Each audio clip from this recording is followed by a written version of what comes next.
Hi, thank you for visiting Varian. My name is Vari, and if this is your first time being here, then a sub and a like to the channel would be greatly appreciated. Thank you for those people up there, people that's been donating through Saweria, thank you. And of course, my YouTube members also, thank you very much. Now let's talk about the game that I've been waiting to play since last year. And I was excited earlier this year because they announced for the game Vision of Mana to be released on August 2024, when this video is being made. And I was even more excited because they released a demo for the game. And a demo is a good thing anytime. Every game, every premium game at least, not the free-to-play one, should have a demo for us to try on. I mean, the free-to-play one's also great if they have that.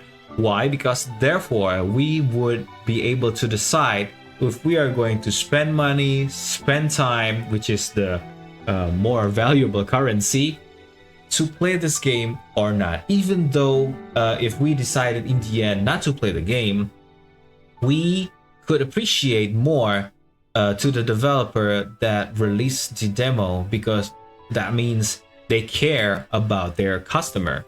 Anyway, the story itself was rather interesting for a fantasy theme RPG. I liked it. This is the story, the stuff that I'm looking for in JRPG. I mean, it's not really out there. The conversation is on point. I mean, this is the party. The party is going this way. I mean, in the demo itself, we're not starting out since the very beginning. So that's a good thing for a demo.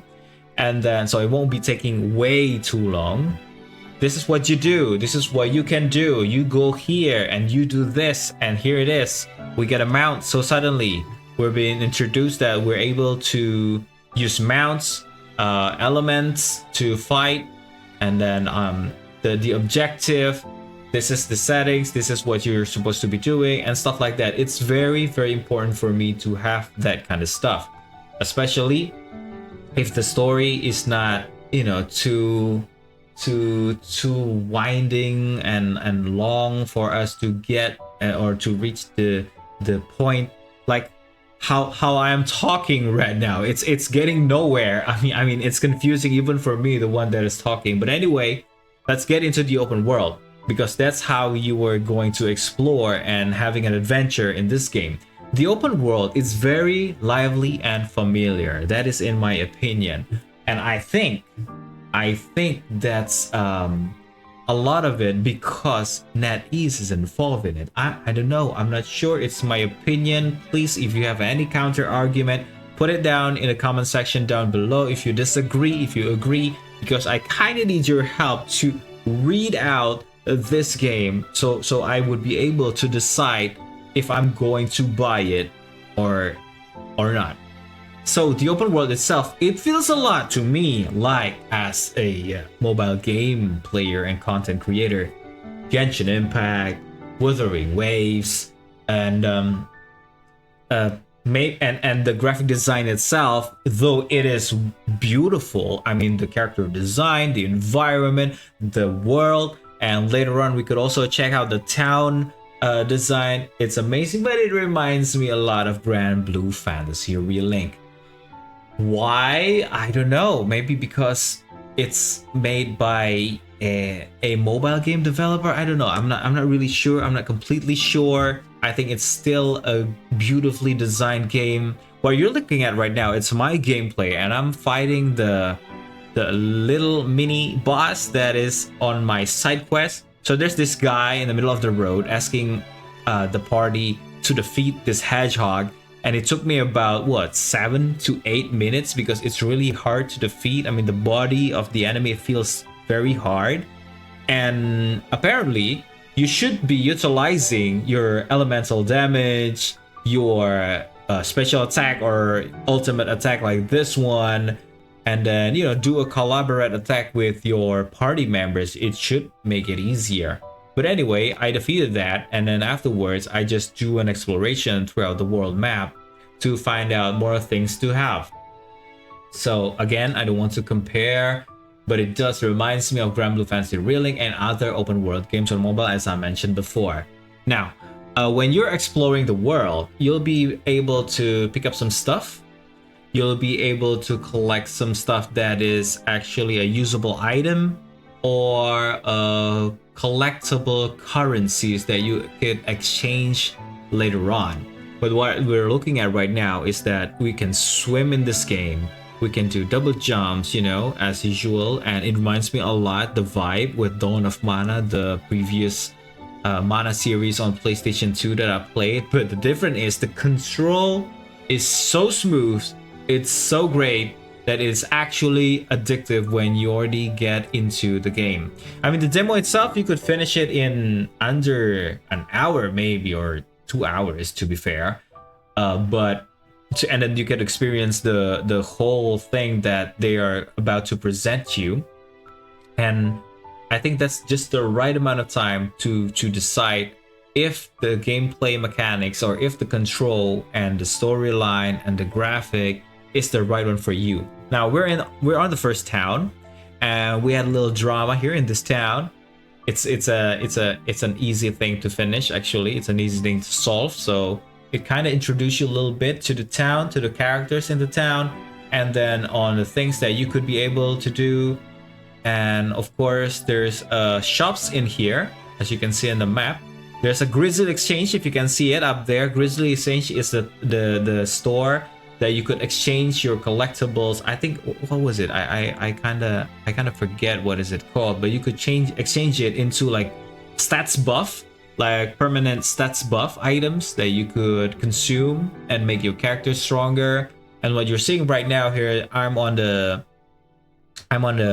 settings on the characters menu, and I just changed my Val into a one-handed sword user. Previously, it was the two-handed sword that I'm wearing. It's a different specific job class that decide what kind of or what type of weapon that we could be using. That Rune Knight vessel thing was equipped, and then I removed it. Actually makes Val slightly weaker, but I really want to try the one-hand sword gameplay, so here it goes. Meanwhile, you're watching that, I do have a comment about the cutscenes. The cinematic cutscenes is fine, but the part when they're talking to each other feels off, like lacking in expression. I think this one is, yeah, I think this one is kind of part of it, because there are the cinematic cutscenes, the regular cutscenes, but because of the graphics kind of similar, I'm not really sure which one is which.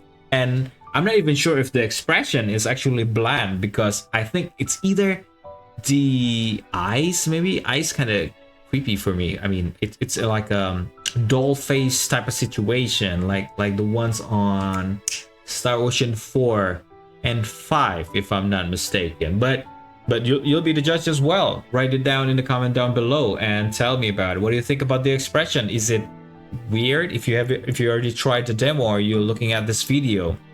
Now this one, I think the cinematic cutscenes, because I can feel the expression, I can feel the emotions of the characters in the party. So yeah, that's that. The battle mechanics, also easy to get into. Hack and slash action combined with elemental gameplay. And elemental gameplay, the elemental mechanics is actually very, very important.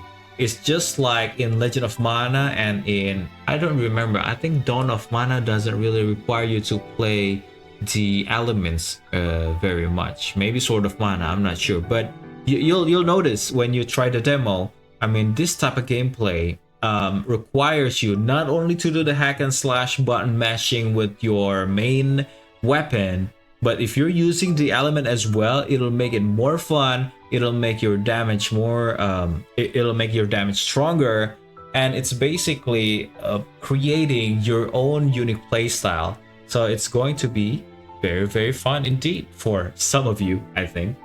And also collectibles, easy to find, tradable for upgrade items. Oh, that's I write down my notes a little bit late. Now I'm fighting the main boss, the boss for the demo. So after you defeat this boss, your gameplay will be over. Then it took me about 2 hours, an hour, I think.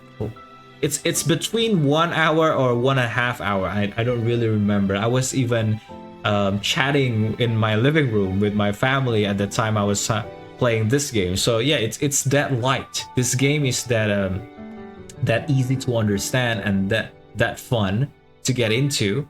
So I could play while hanging out with other people in the room. Different weapons and armors reflected on the character, also different job classes to choose from, and not only the main character, the other characters as well. And you could actually swap between characters, but I don't really like doing that, but I'm pretty sure it's going to be much more fun for some people. But I just really want to bring out the most of the main character, which is Val. I really want to try this guy out because if I really like the way Val as an MC portrayed in the game, then I might be considering to get the game. Also, I like how the world represented in this demo. The vibe of the town was spot on, but I kind of want to be able to enter the buildings. Oh yeah, that's the one that I forgot to mention. There are lots of buildings, cute buildings, like in Legend of Mana, like in the, well, I mostly remember Legend of Mana with a great environmental design or character design, game designs in general. And I remember that I could enter the houses and the buildings, though it is in 2D. But what's wrong with getting into houses or buildings, even though there's nothing there? Maybe there are people like NPCs. Maybe you want to go inside of a tavern and talk with people there. Why can't I do that? Maybe I can't do it in the demo. Maybe I can do it in the main game, in the real game. I don't know. Please, if you play the game, if you're watching this video in the future, please tell me in the comment section down below, because I might not get the game just yet because of this. Also, overall, I won't recommend this game just yet because apparently after trying out this demo, I kind of lost my interest a bit. So that's actually the main reason why I'm making the video, because well, in certain videos it's a review, it's a first impression, but in this video I'm actually asking you to help me out. If you think that this game is good, that this game is the right Mana series that you really want, not the Trial of Mana ones, because I heard a lot of complaint about that one, and if you think this is actually a highly recommended game, please tell me why, because this video is actually a big question mark for me. I mean, I tried the demo, and the demo makes me less excited than I previously am. So that's a big dilemma for me, and this is kind of new. So yeah, help me out, guys. Write down in the comment down below. Give subs, give likes. Thank you again for your donation. Thank you for all of your support, for joining YouTube members. For those of you that are watching me from Indonesia, there are video coming soon in August about the giveaway information. So you go ahead and go prepare yourself for that, because I already made the short about how to, but I'll make another video to clarify things. So again, you guys, as you can see, I'm fighting the boss. I want to fast forward a little bit because I don't know if you still want to see about like what 4 minutes of the gameplay of this game. But anyway, the boss itself, if you're having difficulties on defeating it, it has weaknesses. The diamond stuff that are glowing in its tentacles is definitely the weakness, because we're always hitting criticals on those part. And I think in the future, most of the bosses are like this as well. So this kind of boss fight also excited and fun. The first time I watched the trailer, this is actually the most fun that I want to experience from the game, and it is really fun. But I'm not sure just yet because I kind of rushed in through the demo, so I didn't get a chance to upgrade myself. I mean, like, could you even level? And could you even like upgrade your weapon and stuff like that, or getting some buff items and stuff? Oh yeah, also, as you can see, the animation, the ultimate animation is different from the one before, because previously I was using the two-handed sword from the Rune Knight job class, and this one is a one-handed sword, and I thought that's pretty cool, which means And also the animation could be skipped as well, just like in mobile game. There's a setting for it, and you could adjust that. If you're having trouble with the performance, once again, I'm pretty sure that you don't have to disable the VSync. You could set up your FPS up to unlimited, but if you